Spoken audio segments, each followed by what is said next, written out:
estrés, ansiedad o simplemente necesitas desahogarte? Nuestros consultorios psicológicos te ofrecen un espacio seguro y comprensivo donde podrás explorar tus emociones y encontrar herramientas para manejar tus desafíos. Tu bienestar emocional es nuestra prioridad.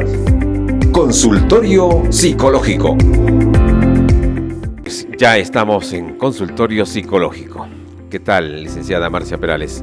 Buenos días y bienvenida al programa como siempre. Buen día, mi estimado Jaime, y buen día también a todos los oyentes de Santa Mónica Radio. Bien, pues hoy nos trae el tema, el TDAH, ¿no? El TDAH, el trastorno por déficit de atención e hiperactividad. Exactamente, trastorno por déficit de atención con hiperactividad, pero ¿cómo afecta en la escuela principalmente, verdad? Claro, hay que dejar en primera parte definido qué es, hay que entender qué es. Este trastorno del neurodesarrollo se caracteriza por la dificultad que le genera al niño en la toma de atención y en la hiperactividad que éste tiene, que le dificulta a nivel escolar. Sobre todo esta falta de atención con hiperactividad sobrepasa y es muy diferente a los niños de su edad. Mire, entonces aquí este tema hay que prestar mucha atención y creo que los niños especialmente, principalmente, son quienes pueden estar enfrentando este trastorno por déficit de atención con hiperactividad. Decía la falta de atención, o sea, vamos a hablarnos un impacto en el rendimiento académico. Un gran impacto en el rendimiento académico. ¿Por qué? Porque el niño no tiene esta capacidad plena de atención. Si bien es cierto, la atención en niños es muy reducida, pero en esta ya es muy escasa, ¿no? O ya no tiene esta atención plena que necesita para la hora del aprendizaje, y tampoco pues no se acompaña de la concentración, y es por esto que radica en gran medida las deficiencias a nivel de aprendizaje, porque no puede captar de la misma forma que otros, y más aún se suma si este tiene hiperactividad, porque aquí hay que diferenciar el TDAH con problema en atención y el TDAH con problema con hiperactividad.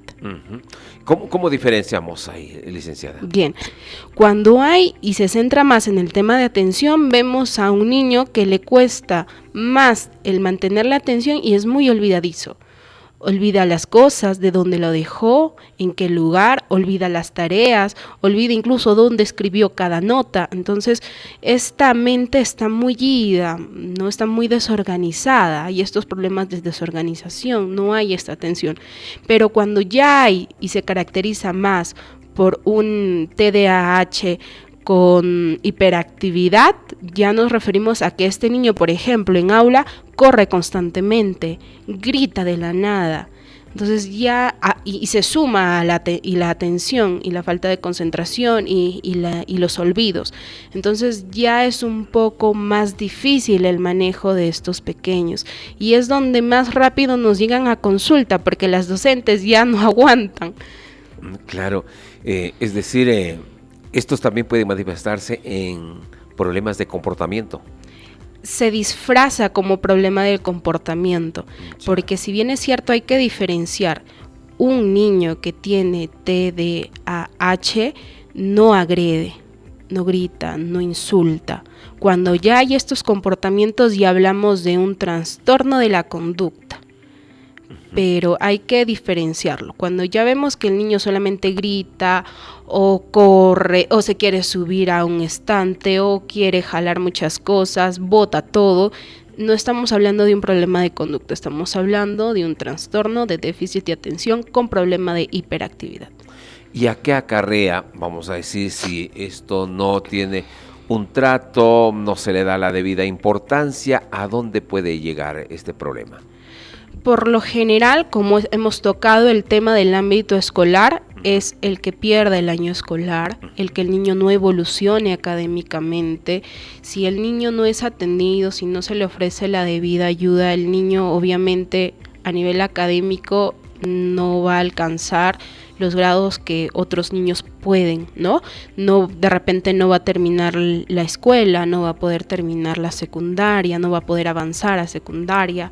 Entonces, esos son los grandes problemas porque si bien es cierto, los niños pueden tener la intención de querer estudiar, de querer concentrarse, de querer superarse, pero esta búsqueda de movimiento, esta desregulación de no poder concentrarse no los permite y se sienten frustrados, llegan a sentirse totalmente frustrados de no poder.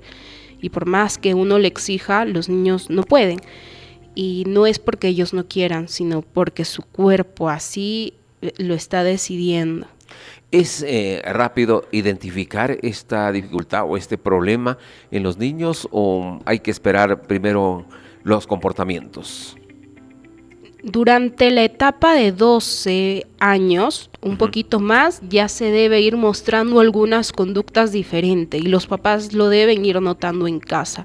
Cuando de repente le damos una orden y mi hijo parece ido, donde lo veo que se mueve constantemente, donde le digo que se siente y no se sienta, corre, patalea, se quiere subir por los estantes, bebota de una y otra cosa, está dibujando, no termina de dibujar, ya coge los bloques, no termina de armar los bloques, ya coge los carros. Entonces esas tareas interrumpidas, de repente yo estoy conversando con alguien y él me interrumpe, el habla es muy excesivo, entonces ahí yo ya puedo ir notando algunos síntomas ¿no?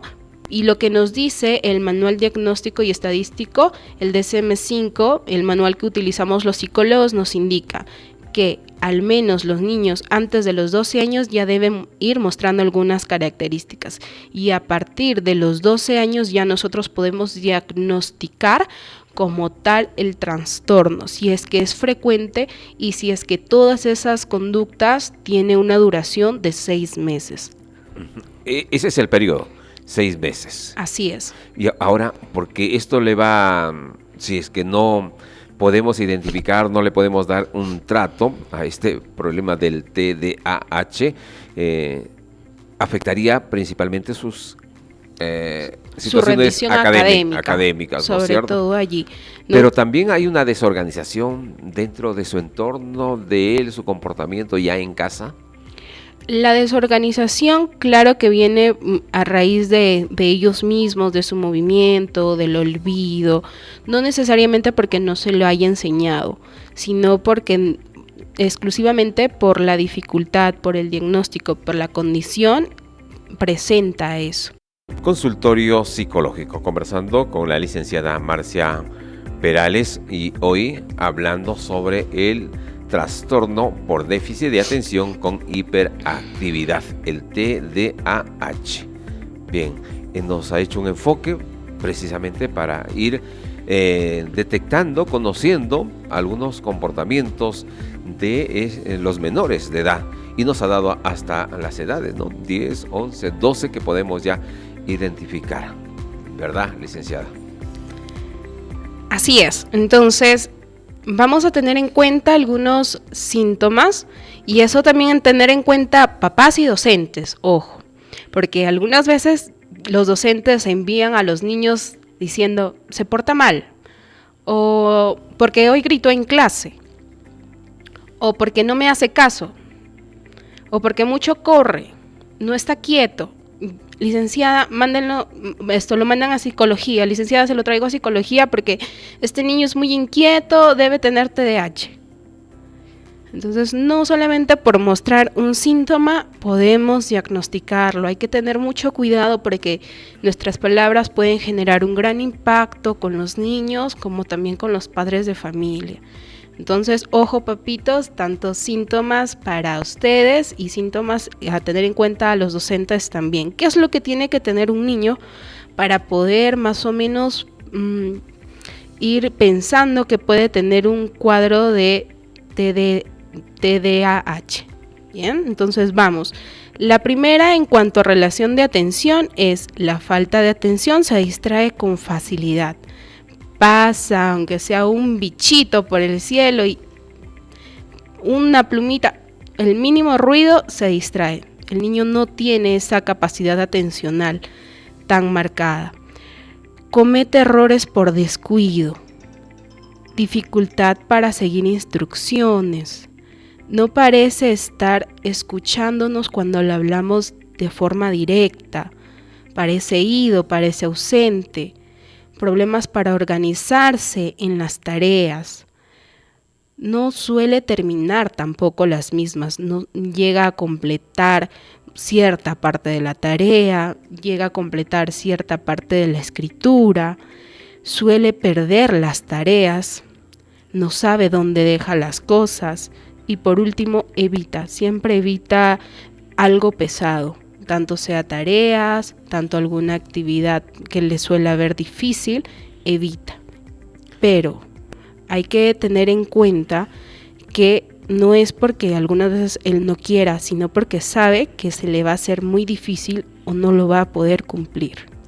Y en estos casos que usted nos está indicando, y este problema del aprendizaje en sus diferentes modalidades, vamos a decir, en la lectura, en las matemáticas, que son, vamos a decir, las asignaturas que requieren de un desprendimiento, de una mayor inquietud, ¿esos serían lo más, digamos, complicados? Lo más complicados para ellos y lo que más van a evitar. Va a sufrir, claro. Vamos a decir, ¿no? Ahí es donde de repente por problema de evitación les duele la barriga, quieren ir constantemente al baño. Entonces ya esas son pequeñas excusas, pero es que ellos saben que de repente ya la materia está próxima a dictarse. ¿No? Estamos en el curso de comunicación, pero vamos a pasar a matemática y ya para ese momento se le viene la sensación de ir al baño, el dolor de cabeza. Entonces hay que tener en cuenta, ¿no? algunas conductas que suelen tener nuestros pequeños, pero ojo, esto es en cuanto a atención, problemas netamente con atención, pero si ya es un TDAH sobre todo con hiperactividad, ya son síntomas de repente que pueden variar un poquito más. ¿Y qué recomendaciones frente a esos síntomas, licenciada? Bien, ahora voy a mencionar algunos síntomas con hiperactividad y ahora mismo también venimos con las recomendaciones. Correcto. Un niño que tiene el TDAH tipo hiperactividad se mueve constantemente, se retuerce en la silla, tiene este problema de no poder quedarse quieto, constantemente se está parando, moviendo, corriendo, saltando, tirando cosas, empieza a querer subirse a lugares donde no son debidos, escalar esos lugares, habla excesivamente, responde impulsivamente, incluso antes de que la docente termine de preguntar algo, ya está hablando. Interrumpe incluso a la docente al momento de tener una conversación o una charla. Entonces, alguno de estos síntomas, nosotros como papás o docentes, si ya contamos más de 6, ya podemos estar pensando en de repente ir a consultar a un psicólogo. Bien, entonces ya ahí requiere en todo caso de pedir ayuda de un profesional, ¿no? Un profesional. Y en esas ayudas, ¿qué hay que recomendar, licenciada? Ahí vienen las recomendaciones. ¿Qué hacer como papás en casa? Si ya tenemos a pequeños que ya están diagnosticados como tal, tenemos que tener en cuenta que al momento de hacerlo estudiar, démosle un tiempo adicional para que logre terminar las actividades. Si bien es cierto, para nosotros es algo muy sencillo, para ellos no. Recordemos que su atención es muy frágil, que la puede perder tan rápido. Nosotros le podemos estar hablando directamente, pero no sabemos en lo que él está pensando e imaginando. Entonces, hay que ser tolerantes, hay que ser pacientes, démosle siempre un tiempo adicional para que ellos puedan culminar esa actividad. Reforcémoslo siempre con un comentario positivo. Vamos, tú puedes, continúa, síguelo intentando, así es, así se hace, genial. Permíteles el descanso.